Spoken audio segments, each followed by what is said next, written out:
Okay, remember that they are changing my voice. Keep in mind that over time they tried to fill me with racial animosity, especially toward the Jews and white people and LGBT people, but obviously the things I was saying in my videos are obviously true. Okay, they're the main groups persecuting me. And they also, with a white, Jewish, and LGBT scale, got females to shun me, and they were ordering them directly, etc., and using various methodologies to get them to shun me. And we see that 13% of gang-related homicides or so historically were said to be romance-related. And there was a philosopher who said that everything a male does is for a woman. So in a sense, all the gang-related homicides and all the homicides connect to romance-related issues. Okay, it affects your sense of who you are and what have you. So that part is very important here as they seek to downplay their fault.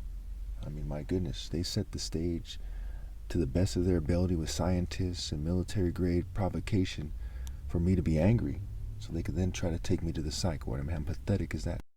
So it's not just humans that get angry about romantic-related issues. We see it with dogs and horses.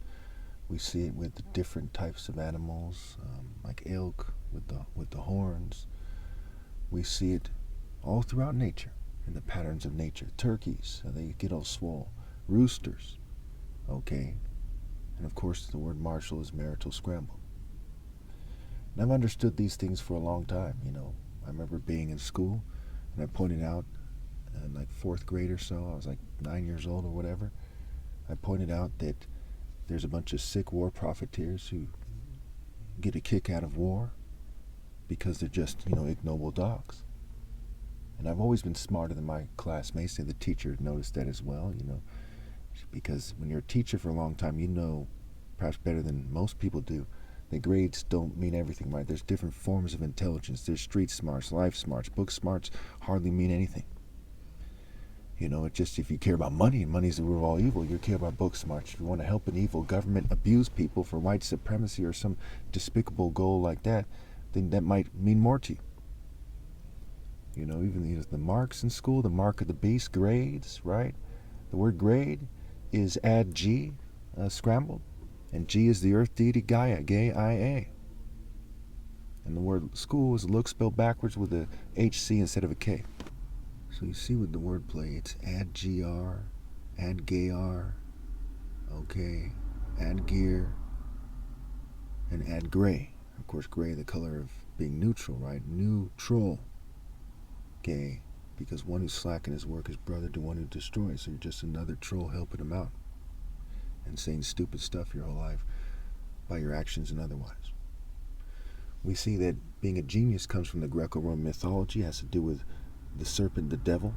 The genius of a statue is often depicted as a serpent, or a serpent with a human head, for example. We see that with Serapis, the false image of Christ. We see his genius depicted as a big serpent with a human head, and so on and so forth. So they think that the essence of a homosexual scholar, for example, that his genius is that magically that gay way about him, and so on and so forth. Okay, something they believe. Obviously, I do not share their very strange psychology-based conception of intelligence. Okay, the person who said there's forms of intelligence was the closest I've ever seen someone else get to what it means to be smart. Okay, it's something that's very hard to describe, what it means to truly be a genius, to truly be right. It has to do with focused moral intensity, focused righteousness, and so on and so forth, and wise acts, and wisdom is the highest form of intelligence, and what have you.